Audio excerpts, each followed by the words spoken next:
I remember the exact sound my phone made when the message came in. That dull, hollow buzz that always feels louder when you're alone. I was standing in the kitchen of the house I thought I knew better than anyone, barefoot on cold tile, coffee going untouched on the counter. The message was from my mother.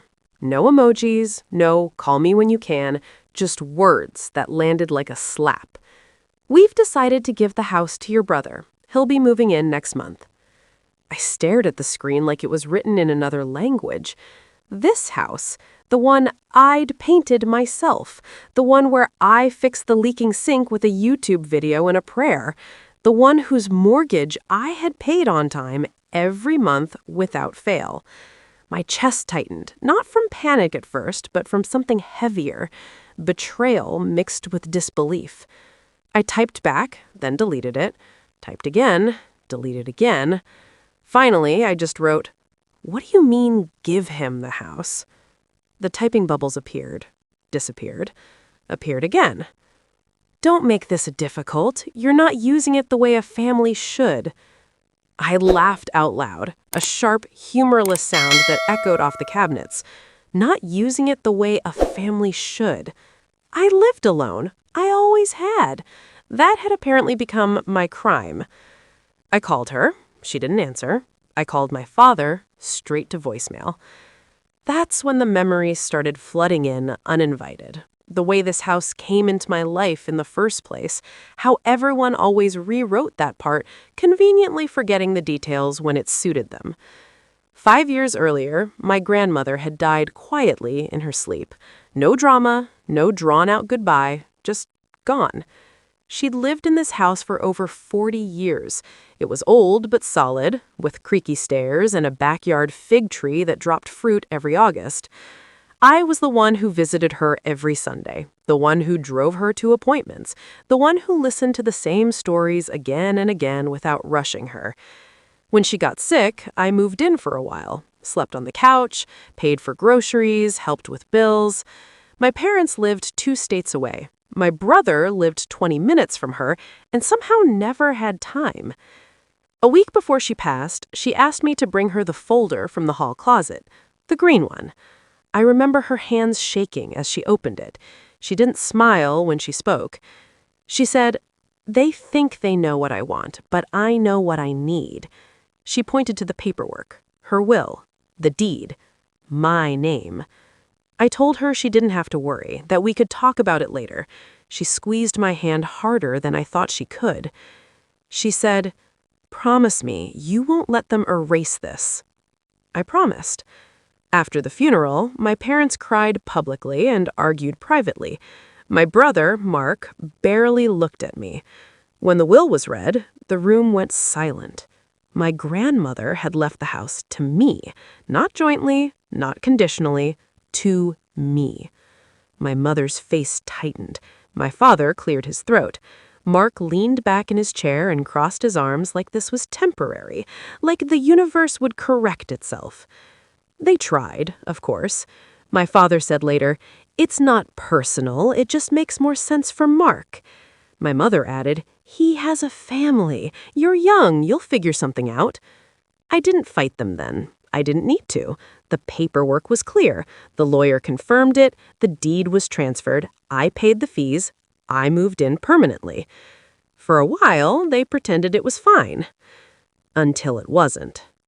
Back in the present, I sat at the kitchen table, staring at the wood grain, tracing the same scratch with my finger that had been there since before I was born. My phone buzzed again. This time, it was Mark. "You don't have to be dramatic about it," he said when I answered. He sounded amused, like this was a minor inconvenience. "Dramatic?" I said. "You're moving into my house." "Our parents' house," he corrected. I felt something snap. "You know that's not true," I said. He sighed, slow and exaggerated. "Look, they talked to a realtor. It's settled. We'll handle the paperwork." The way he said it, "we'll handle," like I was a tenant who had overstayed her welcome. You can't handle paperwork for something you don't own. There was a pause, then a chuckle. You always take things so personally. That was Mark's gift, the ability to dismiss reality if it inconvenienced him. I hung up before I said something I couldn't take back. My hands were shaking now. Not fear, anger. The deep kind that settles into your bones. I went to the bedroom and pulled the lockbox from the closet. I hadn't opened it in months. Inside were the documents I kept for moments exactly like this. The deed, my grandmother's will, the county registration. Everything with my name on it, in black and white. I laid them out on the bed like evidence. That's when the knock came. 3 sharp knocks. Confident. Familiar. I opened the door to find my parents standing there, coats still on, like they were here to inspect, not to talk. My mother walked in without waiting for an invitation. She looked around the living room, lips pursed. "You haven't changed much," she said. My father stayed near the door. He wouldn't meet my eyes. "We need to clear something up," my mother continued. "Mark needs this house, and honestly, it's selfish of you to stand in the way." I gestured towards the bedroom. "You should see something." She followed me, still talking. "You've always been independent. This isn't about fairness, it's about practicality." I picked up the deed and handed it to her. She didn't even look at it at first. "We'll get it transferred." "Read it," I said. Something in my voice must have cut through because she finally did. Her eyes moved across the page. Slower, then slower still. My father leaned in. The room went quiet. That's not right," my mother said softly. "It is," I said. "It's been right for 5 years." She looked up at me confused, then angry. "Your brother already told his kids they're getting new rooms." I almost laughed. Almost. "You should have asked me first." She opened her mouth to respond, but my father spoke before she could. "This changes things," he said. The way he said it made my skin crawl. Not apologetic, strategic. I knew then this wasn't over, not even close, because when people like them realize they're wrong, they don't back down, they double down. And as my mother carefully set the deed back on the bed like it might bite her, I understood something else, too. They hadn't forgotten I legally owned the house. They'd just assumed I wouldn't dare remind them.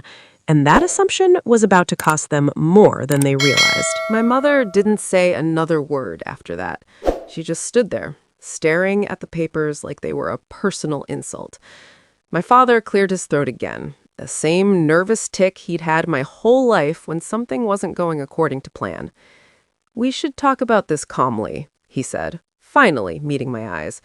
"There are ways to resolve family matters without making things ugly." "Ugly for who?" I asked. Neither of them answered. They left not long after, claiming they had a long drive back. My mother hugged me stiffly at the door, her body rigid, her voice cool. "Think about what you're doing," she said into my ear. "This could change how people see you." I watched their car pull away, the red taillights disappearing down the street I'd memorized over years of late-night walks and early morning trash runs. The house felt different after that, quieter, like it was holding its breath with me. I didn't sleep that night. I kept replaying the way my mother had said people, like there was already a list forming somewhere with my name being quietly circled in red. The next morning, I woke up to missed calls. Mark. 3 of them. Then a text. "You didn't have to humiliate Mom and Dad like that." I stared at it for a long time before responding. "You didn't have to lie to your kids." The dots appeared instantly. "This isn't over," he wrote. He was right. By noon, my aunt called, then my cousin, then someone I hadn't spoken to in years. Each conversation followed the same pattern. Concern disguised as curiosity, curiosity turning into subtle accusation. "I heard there was some confusion about the house," my aunt said carefully. "Confusion?" I repeated. "Well, your parents thought." "They assumed," I cut in. "There's a difference." There was a pause on the line. Then, softer, "You know how your mother gets when she feels cornered." I did know. And that's what scared me. 2 days later, a letter arrived in the mail. Official looking. Thick paper, a law firm's name printed neatly at the top. My stomach dropped before I even opened it. They were contesting the will, claiming undue influence, emotional manipulation, that my grandmother hadn't been in her right mind, that I'd taken advantage of her. I sank into the couch, the words blurring as I read them again and again. The audacity of it stole my breath. I could practically hear my mother's voice behind the phrasing. Polite, wounded, righteous. I called the lawyer listed on the letter. He sounded bored when he answered, like this was routine. These things can drag on. Your parents feel strongly. My grandmother made her choice, I said. I didn't force her. I'm sure you believe that, he replied. That sentence lit something cold and steady inside me. I hired my own lawyer the same afternoon, a woman named Denise, with sharp eyes and an even sharper voice. She didn't sugarcoat anything. They're going to paint you as the villain, she said, flipping through my documents. Are you ready for that? I thought of the phone calls, the whispers, the way my mother had warned me about how people would see me. I've been ready my whole life, I said. Denise smiled faintly. Good. I didn't reply to the message. I just stared at the screen until it went dark, then set the phone face down like it might burn me if I kept looking at it. That night, every sound felt louder than it should have been. The hum of the fridge, the wind brushing the siding, a car slowing too much as it passed the house. I slept with the lights on, keys on the nightstand, shoes by the bed like I might need to run. The next morning, Denise called before I'd even finished my coffee. They filed an emergency motion, she said. For what? To restrict your access to the property while the case is pending. I laughed, sharp and humorless. I live here. They're arguing emotional distress, claiming your presence is causing harm. Harm. The words stuck with me all day. How easily it was being thrown around, like it didn't have weight, like it hadn't followed me since childhood in quieter ways. I went to work, but barely remember being there. My boss asked if I was okay. I told her yes. It was a lie I'd gotten very good at telling.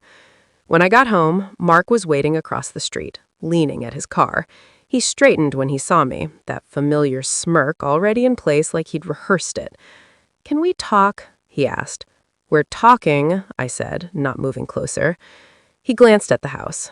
You know Mom's not sleeping, right? She's a mess. Funny, I said. I didn't see her losing sleep when she tried to give my house away. His smile faded. You always do this. Act like you're the victim. I felt something crack then. Not loud, not dramatic. Just a quiet split inside my chest. I was the victim. I just stopped playing the role you needed me in. He scoffed. You think Grandma meant to leave everything to you? Come on. You were always around because you wanted something. That's rich, I said, coming from the guy who only showed up when there was something to take. For a second, I thought he might step closer. His jaw clenched, his hands curling into fists. Then he laughed, short and bitter. You're going to lose, and when you do, don't bother calling us. He drove off before I could respond. I stood there long after, the air cold against my skin, realizing how strange it was that his threat sounded exactly like freedom. A week later, the neighbors stopped waving. It wasn't sudden, just subtle enough to make me doubt myself. Conversations cutting off when I walked past, curtains shifting, a woman down the block who'd borrowed sugar from me for years suddenly crossing the street to avoid me. My mother was always good at planting stories and letting them grow on their own. Denise warned me it might get worse before it got better. They're trying to isolate you, she said, make you look unreasonable. Then came the article. A local blog picked up the case. No names, technically, but enough details that anyone in our town could connect the dots. Family feud over elderly woman's estate raises questions. Questions. Always questions. I read it alone at the kitchen table, my grandmother's old chair empty across from me. They quoted my parents anonymously. Grieving parents, betrayed, blindsided. They didn't quote me at all. That night I went through my grandmother's things again. Slowly, carefully. Her handwriting on old recipe cards, birthday notes she'd saved for decades. At the bottom of a shoebox, I found a letter I'd somehow missed. My name was written on the envelope. My hands shook as I opened it. She wrote about watching my parents favor Mark, about seeing me shrink myself to fit the spaces left for me. She wrote, "They will say you took advantage of me. Don't believe them." I pressed the letter to my chest and cried for the first time since she died. The next court date was brutal. My mother took the stand, her voice trembling as she described how confused my grandmother had been, how I had inserted myself into her life. Mark testified too, painting himself as the dutiful son shut out by manipulation. When it was my turn, the courtroom felt smaller. Denise asked simple questions. I answered simply. About dinners, about medications, about promises made and kept. I didn't call the police. I don't know why. Maybe because some part of me still wanted to believe this was all bluff, all noise meant to make me fold. I locked the door, sat on the floor with my back against it, and waited for my hands to stop shaking. They didn't, not really. The next day, Denise told me the judge had denied the emergency motion. "They can't keep you out," she said, "not without evidence." I almost laughed. Evidence, like fear leaves fingerprints. That evening, my father called for the first time in months. I let it ring, then again. On the third call, I answered, already exhausted. "You've made your point," he said, his voice low, controlled. "This has gone far enough." "Far enough for who?" I asked. "For all of us," he replied. "People are watching." That's when I understood. This wasn't about the house, not really. It was about the story, about who got to be seen as decent, respectable, right. "I'm not giving it back," I said. A pause, then, softer, almost pleading, "You don't want to do this alone."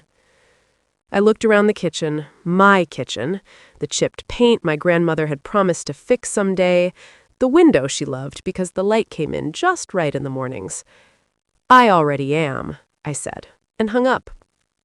That night, a car idled outside for a long time, long enough that I memorized the sound of its engine. When it finally drove away, I didn't look out the window. I stayed exactly where I was, breathing slowly, refusing to shrink. Court was scheduled again in 2 weeks. 2 weeks of whispers, of glances, of waiting for something else to happen. Something worse, maybe. Or maybe nothing at all. I started sleeping with the letter from my grandmother under my pillow. Sometimes I imagined her sitting at the table, watching all of this unfold with that quiet, knowing look she had. Sometimes I wondered if this was the real inheritance. Not the house, not the land, but the moment where I finally stopped asking to be chosen. The envelope never came again. Neither did apologies.